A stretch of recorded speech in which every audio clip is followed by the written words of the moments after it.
What is up, YouTube? It is Doc here, Doc Style Gaming, and I am back at it again with another Tiny Tina's Wonderland video for you all today. And in this one, we got a lot to get into because there's a lot that I have yet to cover on this channel for this game. And with Tiny Tina's Wonderland getting ready to come out for a week, now's the perfect time to break down all of this new news and info to let you know ahead of time if this is a game you're going to want to pick up. So, like I always say, without wasting any more of y'all's time, let's hop straight into this video and straight into all of this new news and information. So first, let's go over some of the newest information that we got recently and what I'm actually kind of most hyped about, and it is that Tiny Tina's Wonderland is going to be full crossplay. So no matter if you're playing on PS4, PS5, Xbox One, Xbox Series X or S, or PC via the Epic Game Store, we will all be able to play with each other. So I am super hype about that. I love when games actually have full-on crossplay functionality,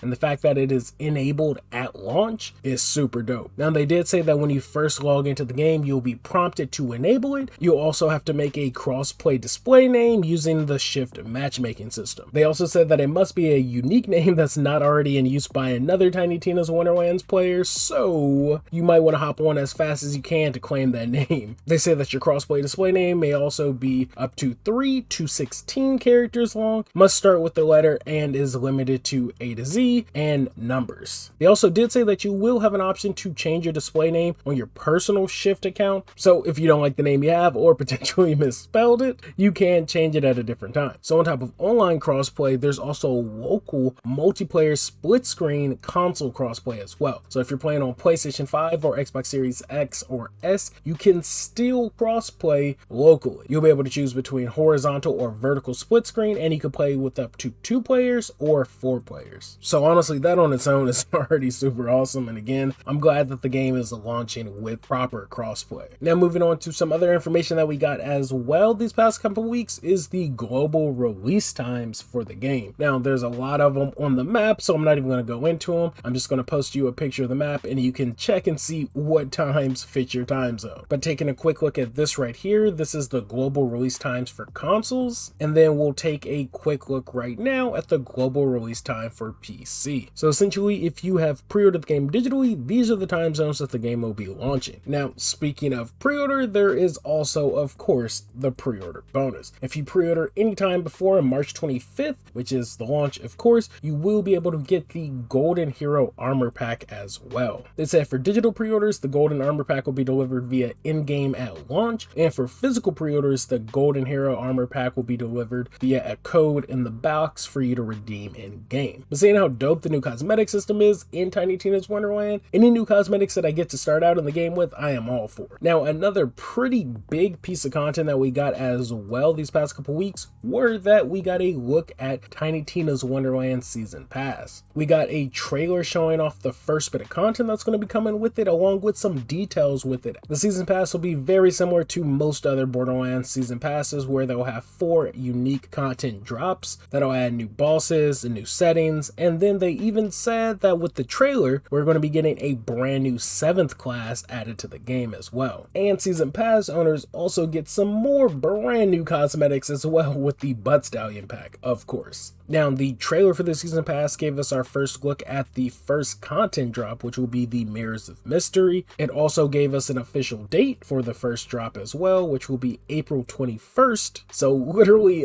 less than a month from the game's launch, we're going to already be getting some brand new content to the game. So it's definitely essential to own that Season Pass. And if there's one thing Gearbox and Borderlands knows how to do well, it is how to drop substantial content. So if they're like any other Borderlands Season Passes, I'm fairly certain there's going to be a lot to do, a lot of new items to farm for, and a lot more grind to the game. And potentially won't just stop with one Season Pass as well. Now, moving on to the last bit of pretty big information that we got as well was our first look at one of the in-game modes, the Chaos Chambers. It's essentially an endless replayable in-game dungeon mode that will change with every run. We got a trailer drop for this game mode, and of course on their site they went into full detail about it it also. But the brief description on their site says, enter the Chaos Chambers, the core in-game loop of Tiny Tina's Wonderlands. Within the mythical Chaos Chambers is an ever-shifting portal into a randomized dungeon, full of unique variables, killer enemies, and methods to make your run more or less challenging, depending on how brave you're feeling. Should you prove victorious, your rewards will be grand, and your prowess may become the stuff of legends. And we got a good look at different enemies, different bosses, and so much, of course, loot that will be coming from this endgame mode. Now, they did also go on to say that most normal Chaos Chamber runs should take around 20 to 30 minutes to complete, but of course, depending on player skill, it may be faster, it may be longer. They say you pass through a dungeon that has 3 randomized dungeon rooms where you'll need to clear out a number of enemies before you can proceed, then a mini boss fight followed by 3 more dungeon rooms, and then finally a full-on main boss fight as the grand finale. It says each time you complete a room that isn't immediately before a boss fight, you'll open 2 portals that'll give you a degree of choices over what you'll encounter in the next room. You have 3 lives to make it to the end of the dungeon, lose them all, and your run is a failure. But fret not, you still get to keep any weapons or gear that you picked up during this run. Now,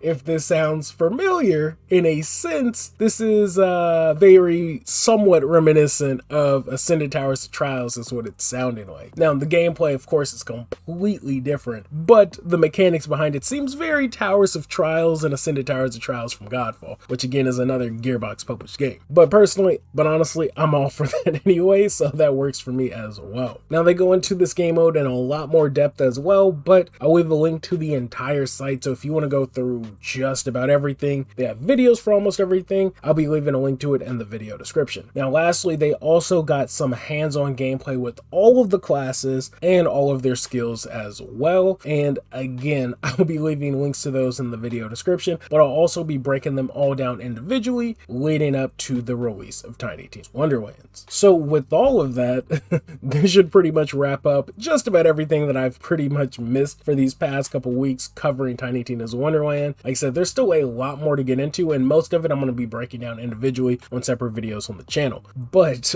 with everything that was mentioned in this video, let me know what you're most excited for, and let me know how hype you are to play it. Now that the game's going to be launching with crossplay, it'll be fun to be able to play with every one of y'all, because now I don't have to strictly play with the just PlayStation players or just PC players. Now I can play with Xbox players and PC players and last gen players as well. So honestly, it's going to be super dope to stream this game with all of y'all when it drops. But other than that, that is pretty much all I got. So like I always say, if you haven't, be sure to join the Discord. A link to that is in the video description. We have LFGs, guides, builds, and so much more in there. So if you haven't followed, again, links in the description. And if you want to follow the Twitch channel, link to that is in the description as well. Any game that I am covering on the channel is pretty much what I stream. So like I said a little earlier, when this game drops, I will be streaming it on its launch day. And if you are wanting to play, because I probably will be playing the campaign with multiple players from stream, that's where you're going to want to check it out, is my Twitch channel. So if you haven't followed me yet on Twitch, definitely do so. Again, link is in the video description. Other than that, I am out of here, guys. Thank you all for watching. Like always, if you liked the video, give it a like. If you didn't, still give it a like, because nobody's going to see that dislike.